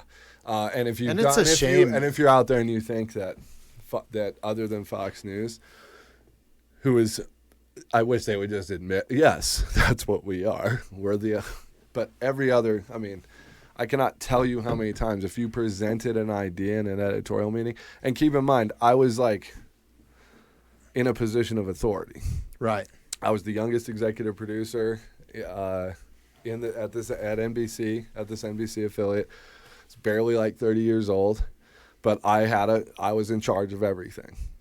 And I can tell you still that if you present ideas even at that level that have a conservative lean, a libertarian twist, any kind of non-towing the left line, if you pitch that in there, you'll be laughed out of the room or you'll be taken out later by legal. Right. Like they'll come in and say, no, this story's not going to air because of this. And that's one of the things I've noticed where I just stop watching it because anytime that I watch like CNN, it's so far left. And then you watch Fox News, it's so far right. And not to get into politics here, but it's just like... It's not even about politics. Dude, you can see right through it all. Yeah, it's about the system. Yeah. It's what they've set up. So, yeah, it's not like... trying to think. It's the system that's so broken, but now the media is just playing into this, like everything's so politicized. that you literally have a global pandemic, allegedly. But no, you do. Yeah. You have a global pandemic, and you've politicized it so much that if I'm not taking it seriously or I'm not wearing a mask, I must be a Trump supporter. Yeah. That's what they've made it. They've made your reaction to this based on your political beliefs. That's why I can't. That's why I can't watch it during this too, man. Is because every time that I turn on Fox News, it's all about. And I mean, not to knock any of that or whatever, but it's just all about. It plays on both sides of the pushing a narrative. 100%. You said it best. And that's all. And if everything out there is pushing a narrative, then like you're what? I just watched the movie The Post to look back at the Pentagon Papers and Nixon and Vietnam and that whole era, and watching these like journalists who really care, the people who inspired me to get into journalism. My dad brought home All the President's Men. Story of Woodward and Bernstein with Dustin Hoffman and Robert Redford. It inspired me. I wanted to do that for a living. These are the people who inspired me to get into journalism. They're gone. And I didn't want to be the last generation. Right. Who still gave a fuck about that kind of stuff. And so I left. Because I got a lead story that was a very well done investigative report that was going to lead the newscast, that was about that community. It was about that Raleigh neighborhood. They can get their national news anywhere. You get Raleigh news from us, and this was a story that mattered to that community, and I was told to push it because Robin Williams had just died. And that was the last 2 days later I was out. So then you packed up stakes, moved to Colorado, or? No, took the job in Wyoming. Okay. With a brief hiatus doing some plant distribution, sales or whatever. Sure. In the industry that you're in now, or? No. Okay. I moved to Wyoming in 15. Yeah. And then worked for the governor. After I left the governor's office, kind of got into marketing. But at that point, I was already starting to branch off, wanting to do my own thing, and had already launched the side hustle business. Okay. And came down to Colorado.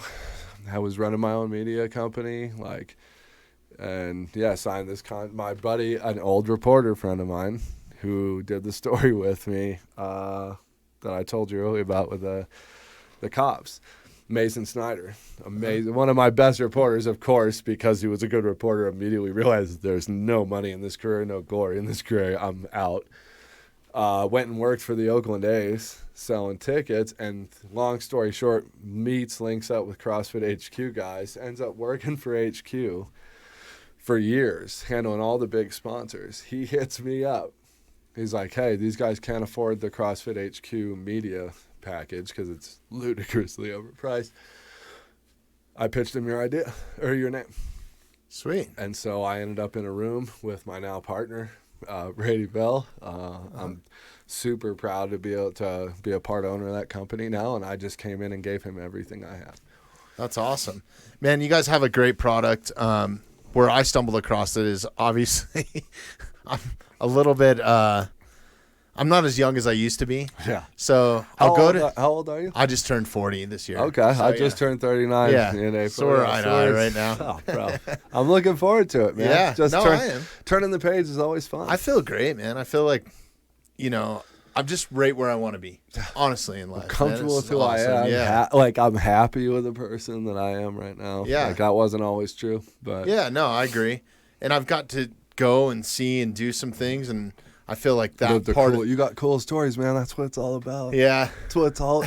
If that's not what we're doing, right? Yeah. It's experience for me. More than the cool story, it's personal experience, I think. But that's always it's the same thing. Yeah.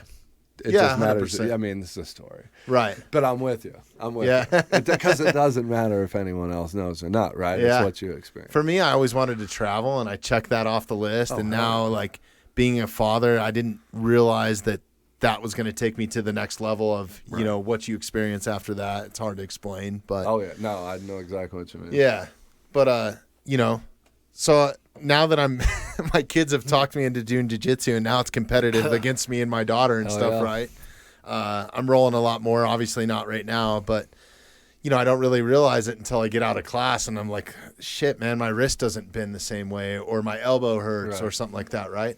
So I actually hit you up and I was like, I just recently started dibble-dabbling in CBD, and I've never been a heavy marijuana user ever. Like, always big on alcohol. But For real though, you're not a big smoker, huh? I went through periods. Mountain kid, rock and roll roadie. Yeah. No, I'm good. I'll pass on that. It's like, wait a second. No, it was weird, man. And I was kind of raised not to, you know what I mean? Oh, I definitely was. Which I think any kid is. But, and it doesn't mean that I didn't dibble dabble or anything like that. But it was so different. When I did use that years and years ago, it wasn't what it is today, right? Sure. It's so much more potent, and there's all these. It's just crazy, right? It's much more potent. So I had no idea about CBD. I always just figured that marijuana was marijuana, right? Right. And so I got into the CBD thing because I had a friend that was like, "Man, it helps me sleep, and there's no THC in it, so you don't get the feeling of being high. You're not paranoid. You don't have that buzz, right?" So I started using it as a sleep aid to begin with, and I noticed that it curbed my anxiety. It helped me be more active. I started losing more weight because of it, because I think my stress, because the anxiety went down.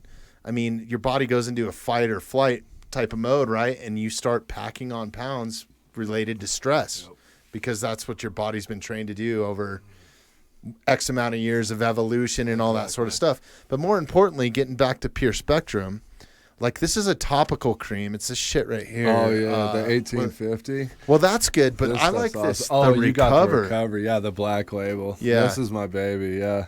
Man, that stuff, I swear, like, I had some tendon stuff going on in my wrist. Yeah.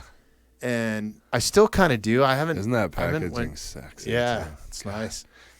We just, like, back in October, November, we changed up, refreshed the brand, evolved the brand, let it kind of move forward in the direction it was already going. You can take a look at that, that flat black, the black label line of high potency. So this previously was a product that was $120 that was called Afterwad, that we were marketing specifically towards that CrossFit audience. Okay. When we first got into the CrossFit games. And let me explain but this now to it's people. Something way more wide. I want to touch on this here in a minute too, so don't let me forget. Mm-hmm. This product is not going to show up on any sort of drug test. No. You're not going to get busted for having THC or marijuana. This is strictly a CBD product.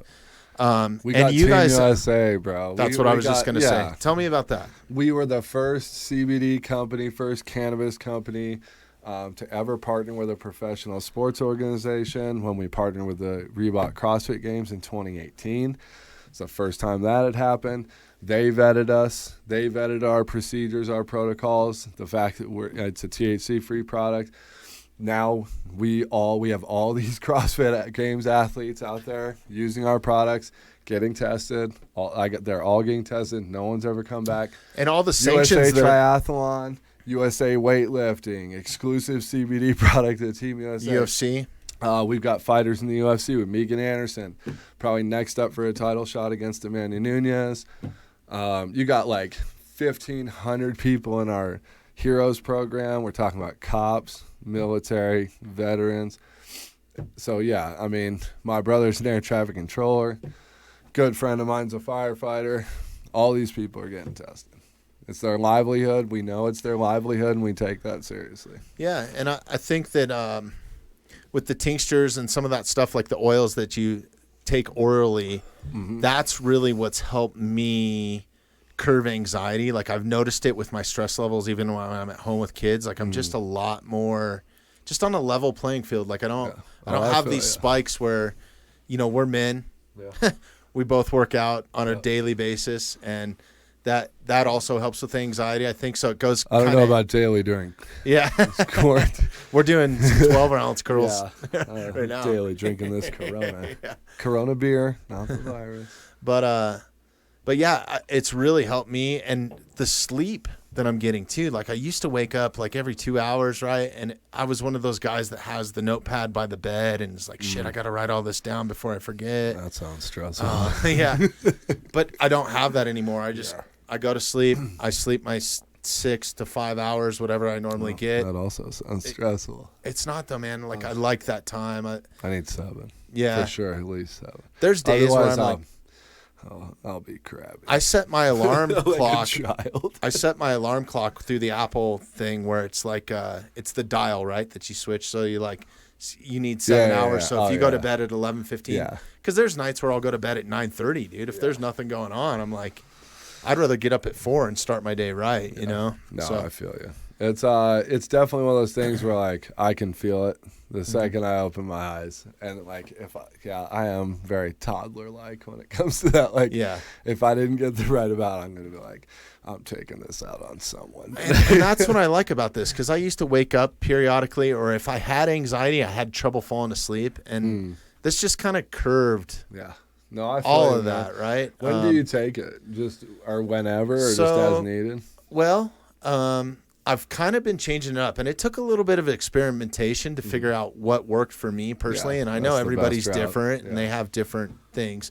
So I really don't take it until the evening. So I'll take it maybe right before dinner, because during the day I want to stay active, and I think it's more mentally, but that's not true, because I didn't know that you could microdose with it, right? So I would do just a tiny bit, not like 1,000 milligrams, because I found myself when I took like 1,000 milligrams or something. You mean like 100? Yeah, 100. Yeah, sorry. No. Which one do you have? Which oil do you have? Which bottle? I think I had the blue one. Is the 500? I need to come pick some up from you guys. Because the 500, that one's the regular strength. That's like 17 milligrams per dropper. Then like the Black Label one, that'd be like 83. Mine was the blue bottle. Okay. So it was either 17 or we have a extra strength. Like that 1250 is 42 milligrams. Okay. Per dropper. Okay. I like to use I just always see 1,000 milligrams on that. So I don't like. Exactly. No, you're absolutely right. The 1,000 milligram, the Recover, that's 1,000 milligrams in like, what is that, 1.6 ounce? Yeah. Yeah. So like even this one that we have 1,000. Yeah. Like this is the 1,000 milligram. That stuff's cool though too, because it has like a mentholatum. It's not just CBD. Bro, it's like natural biofreeze. Yeah, it really is.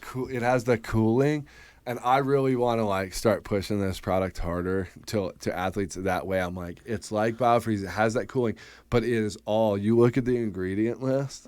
It's all utilizing like those things from natural ingredients that provide that cooling. Yeah, I love it, dude. If I'm really hurting, I'm always like slather that. What's funny is I find myself like that's the daily stuff that I use on certain joints, right? and it evaporates away quick. It's not as oily. Quick. Yeah, because it's water based. But the other stuff, the Pure Recover, is that what the Black Label? The Black Label, yeah.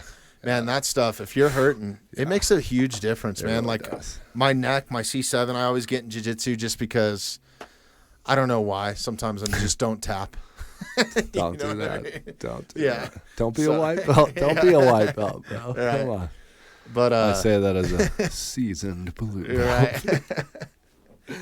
But yeah, I'm a huge fan of this stuff, and that's one reason why I'm super stoked that you guys were affiliates now. Oh, you guys, hell yeah, dude. It's going to be awesome, man. Yeah, have you guys have that code? I'd love to get some of your athletes on. I know you sure. you sponsor not only athletes, you sponsor some comedians or ex-athletes, right? Yep. You guys are kind of across the board, and I think it's great what you're doing with firefighters and police officers, because think about how much stress that those guys deal with, man. If they can get a little bit better sleep or curve that anxiety a little bit. Absolutely. I mean, I even found myself, I microdosed with just a gummy, and I think it might be 25. The gummies. Where is it, ours? Or was it no, I didn't even know you guys had gummies. You can only get them at the retail store here in Evergreen. Okay. But they were like a 4-pack. There's 25 milligram ones. So some people just split them in half. Yeah. So I've been taking one of those. So it's just a real light amount, but I do notice it curbs my anxiety. Like, and really the only time I take them is like if I have to drive to Denver or something, because that's when I get stressed out, is when I'm behind the wheel. Some asshole cuts me off, right? I'm like, whatever, dude. My girlfriend is like prone to road rage. Right. She tells me it used to be far worse. Yeah. Which horrifies me. Yeah. So that's you. You'll get amped up if somebody cuts you off. I think that I don't really get amped up like I'm gonna go kick their ass, right? Okay. Like I might give him like this fucking idiot, you know, and that's about as far as it goes. Okay. But it's more just like, oh, I'm cruising along, I'm minding my own business. Way more social. I'm listening to good music, and somebody's driving like an asshole, and that stresses me out just seeing somebody do that, right? I feel you. Okay, so that's what I'm talking about. I'm not like chasing them down. Pulling a 9 out of the glove compartment. And I don't think the CBD would help with that per se, but I mean, it might. I don't know. But yeah, it could. But I just noticed that anxiety level it just curves that just a little bit, you know. Dude, and that's why I'm a it. big proponent of it. So the reason I take it every day is because of how it works for me on the days that I take it when I absolutely am taking it for a reason. You know, whether that's like feeling like shit, whether self-induced or otherwise. You know, whether, being like hungover or something, making some shitty decisions the night before, or just maybe like super stressed out about something work-wise or whatever it is. Whenever I've really, really been in a situation where I needed it, it's worked. So what do you think that some of the benefits are? Because I'm no expert in it. I'm not allowed to tell you. The FDA will find this file and send my company a warning letter. Really? No shit. That's correct. Really? I cannot make any claims. Okay. I can tell you if a customer says, will this help me sleep? I feel like I have a large number of customers who take it before they go to bed. Right. There's ways to get creative about it, but, you know, not trying to give out the blueprint, but people are aware of, you know. But now it's to the point where basically the FDA said with the warning letters, if you mention, and this was in the last round of warning letters, and you really just have to kind of keep aware of the stuff, but if you mention as a company any medical illness that has to be diagnosed by a doctor, and then at any point mention CBD offering any kind of relief, use, benefit, whether or not you cage it in some creative way or not, you can get a warning letter from the FDA. And in that warning letter, they're going to tell you to make these corrections, whether it's a label, whatever it is. And if you don't, you're making yourself subject to financial seizure, asset seizure. That's crazy, man, because there's so many pharmaceutical drugs out there that I think are way worse for your body, right? I mean, oh, bro, come on, it's comical. This is it's comical. That's the people that brought side effects include bloody diarrhea, acne that kills you, AIDS, hepatitis A, B, C. It's crazy. Just like, listen to the end. But at least you won't have that disgusting mole on your forehead when you die by bleeding out your eyes. It's crazy, man. Your skin will be so clear. Just look what Ambient's done to how many political careers is that? Jesus, man. But or also Adderall. A good Twitter excuse, though. Yeah. I was on Ambien. Yeah. Adderall? Bro, yeah. I'll tell you what. In my 20s, definitely had a not a point where it went too far, but a point where I was like, you know yourself well enough to know that this could. Right. So stop doing I got because that's fun. I got prescribed Ambient from a rock doc. I love that term. I've never heard it. I know exactly what you mean. But they're rock and roll doctors, right? So they're doctors, and they basically back before like what's that WebMD now? They have all these doctors, right? That would give you advice online. You could be anywhere in the world, so you could call these doctors, and it was for touring personnel, and they weren't just shuttling drugs out, right? Like they were actual doctors. But I know why you're making that clear because that's what you're all assuming. Yeah. But I would tell them, you know, like because of the anxiety that I have on a plane, and I'm a big guy, I have trouble sleeping on a plane, right? And just put it this way, it wasn't that hard for you to get that prescription. No, it wasn't that hard. Well, actually, he's the one that suggested it. I said, hey, you know, I'm having trouble sleeping. Right. We're on this crazy festival run of tours right now, and we're going from plane to job site, and then I might get to go to the hotel for 2 hours, and then I got to get back to the airport. Right. I can't sleep in the airport. I can't sleep on a plane. I'm not getting any sleep, man.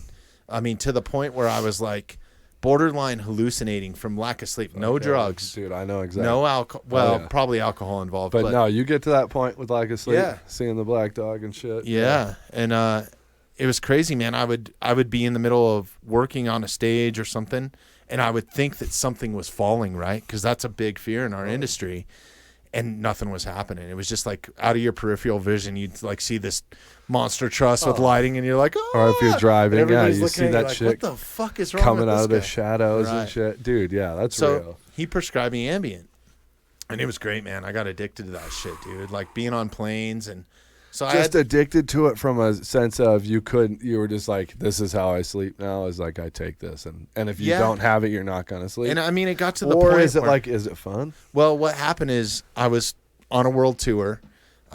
We were out for like 3 months or something during the summer or whatever, and I came home, and it was that 3 months of taking it where I was on planes, we were on charter flights, we were on Right, domestic flights. It was just like we lived at an airport. That's we crazy. We were on an airport. We were on a plane. Would in you the just air. find commercial the whole time, or like sometimes? Sometimes it depends. The band that I was working for at the time, they had multiple rigs, right? So we had an A, B, C, and a D rig. So those were strategically placed around the world. Sure. And then we would do shows where we would be like in Abu Dhabi, and the show the next day would be in San Francisco. So you're talking an 18-hour flight. Right. There's no time Their to go to show, the hotel. their setup show. Like, Right. do you have to tear down too, or is it as soon as the No, show's tear over? down. You do. Okay, You're responsible for all the gear, and then we'd screw off and leave and go 18-hour get flight. and then fly to South Africa or wherever wherever we had wild, to catch up, bro. right? Damn. So it was pretty wild, and it's definitely taxing on the body, right? Oh, sure. And if you're not sleeping, it's real taxing. So I started taking Ambien on these longer flights, and I'd sleep 8 hours, wake up, eat a meal, read a book for 4 hours, take another one, sleep another 8 hours. I get off the plane like Superman, right? I was like, got all the sleep, yeah. I'm caught up, I'm good, good to go. Well, then I came home.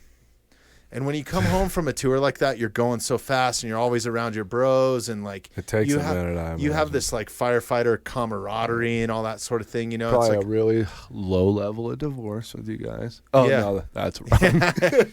but when you come home, How you hard- almost what's that like? Yeah. you fall into a depression, man. It's weird for like 2 days where you would do nothing but sleep because you're so sleep deprived, and then you don't have anybody around you. And I didn't really have any family around me. I was a single guy. I lived in a little beach cottage, and little studio. And you go from living in these really nice hotels and super nice tour reality. buses and private jets and or charter jets, Yeah. not To private. then, to but- then just yeah, a but stone pretty much, yeah. harsh reality. And having a good time, being around tons of people, and then you're just by yourself. And it's weird, dude. It's nice for like the first 4 hours, and then you wake up the next day and you're like, I just don't feel like doing anything, man. There's no energy. And it's hard to snap yourself back You're out of probably, that. I mean, a large amount of the energy in your life is coming from people Yeah. around you and stuff. So I and found you know, myself all like that. taking Ambient then. So then I called the rock doc back, and I was like, hey, can I get some more of that Ambient? He's like, well, what are you doing? And I'm like, well, I'm just at home chilling. And he's like, well, no. You should be on a normal schedule now. You should don't get addicted to this shit. It's really bad for you. He knew what you Gave me were the whole doing. spiel, right? Yeah. And I was You're like, okay. You're like, yeah, fuck And you. that's all it really took. But damn, dude, coming That's down off good. of that and then trying to learn how to sleep again and all that stuff. What I like about CBD is I get the same effect, if not better, Yeah. in my opinion, because I Well, know that's it's 'cause it's not actually harming my sleep. body. Ambien, you're not sleeping.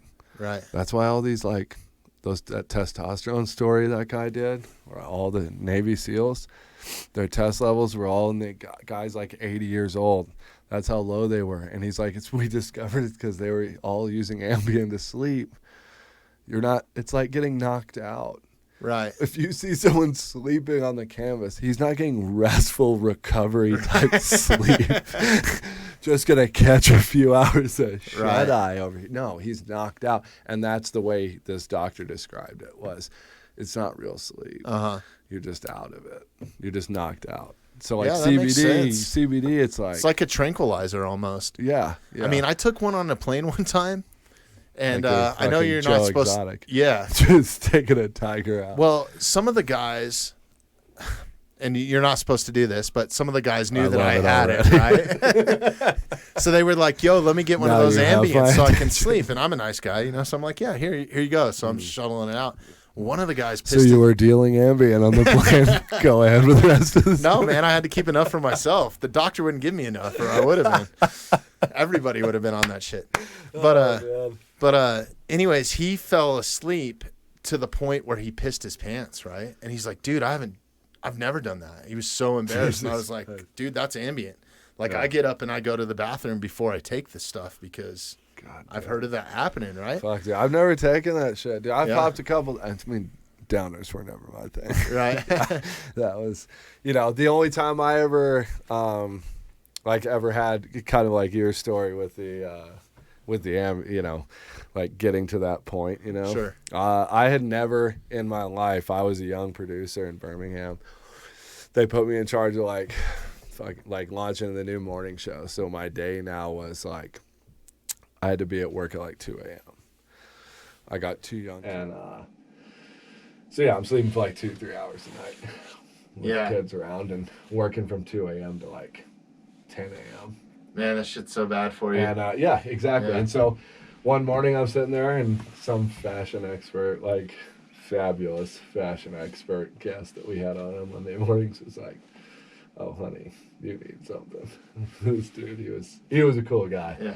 But he gave me, I said, what is this? He goes, that's a 30 milligram time release Adderall. And I was like, he goes, it'll make you feel good. And I was like, cool. And I was dying. And I took that thing and I felt like fucking Superman. I'd never experienced anything like it in my life. Right. I could write, I was 3 shows deep by the time I left that day. And it only took, didn't realize I was just so hyped for that shit. I was a fiend and I didn't know it. Mm-hmm. And yeah, man, it didn't take long before then it was like, okay, so I'm getting 3 from him on Monday morning. But then I found this guy jiu-jitsu on Wednesday night that had some 10 milligrams that would sell me 5 of them. And then next thing you know, you're scoring at class on Saturday too. And then I remember freaking out on a couple of employees on a Monday morning, not because they deserved it, but because the guest was out of town and wasn't there for his appearance that week, which I was pissed because where were my pills? Right. And it was literally in that moment when I was like, who the f*** are you? Like, get your fucking shit together, dude. Yeah. You're a parent. You have kids. You have responsibilities. Well, luckily you were good enough to pull yourself out of that because I think a lot of people hit rock bottom on that sort of stuff and opiates, It's I'm glad I saw it coming. Obvious part of that credit, I saw my younger brother, Matthias, the one we were showing earlier. Fiend, crystal meth for like 6 years. That's such a bad drug. He was deep, like in the game too. So, of course, because he's Breaking Bad Bad stuff. He's not going to stuff. find a way to be like, why would you pay for it? Right. So he was like involved, but that was like that's a lifetime ago for that kid. Sure. So. But I saw a lot of damage. And just to be clear, this product, you can come into a retail store. You don't need any prescription to buy it. Yeah. There's no side effects really other than getting good sleep, right? Yeah. Or curbing anxiety or helping with appetite. Side effects include feeling awesome. Yeah. So, yeah, I'm a huge proponent, even though I'm not like a huge marijuana or weed smoker or anything like that. This shit is awesome, man. There's some things you should be addicted to. Sure. Well, man, I really appreciate you coming on. We're kind of running out of time. I don't want to chew up too much more of your time. I'm sure you got to go back to work or something, man. Saturday. I'm glad you guys were able to get me on. Yeah. Yeah. It's been super fun. I really man. it. Thanks for the endorsement too, man. This is going to be awesome. I can't wait to hand out some samples to some of our guests and stuff. Yeah, we'll get you like a grab bag to do some freebies for your guests and stuff. Oh, that'd be right. Get you something more for the set. Do some giveaways, maybe do like a follow thing on social, or we'll get some, we'll get our team involved and we'll help blow us up a little bit. Yeah. Awesome, man. That's great. Sure. Yeah, and I'd love to have you back on again. Oh, absolutely. This is super maybe fun. We'll stick to a little bit more regimented conversation. No, I'd be honored to come back anytime. Like I said, it was a lot of fun. I love the little setup you guys have here. Yeah, man. We try to make it casual. I know it was supposed to be a little bit more about this. Oh, no, dude. It was cool, dude. But it was fun, man. I learned a lot about you today. Same thing. Yeah. that's what I really wanted when I came in. I was like, I just want to learn more about this dude. Yeah. Like, where Well, I'm glad you did. I really appreciate your time. Awesome. Why don't you tell the listeners where you can find Pure Spectrum? I'm sure you have a social media page and all that sort of stuff. You guys want some lit ass Instagram content? Yeah. At Seth Waggener. You can figure out how to spell it. Yeah, it is spelled a little bit different, right? Yeah. So it's at Seth go ahead Waggener. and hit him with it. Wagner is spelled like the Wagner. Like the Wagner brothers spell it. I got you. Waggener. But yeah, you find us there. Pure Spectrum Hemp, Facebook, Instagram. We've got a really cool Instagram. You can always catch us on there doing great deals, great opportunities to find product and learn more about our ambassadors and all the athletes we represent. And then PureSpectrumCBD.com. That's where you can use the code that you're going to have in the description right here. Go and check out some of our products and learn more about the company.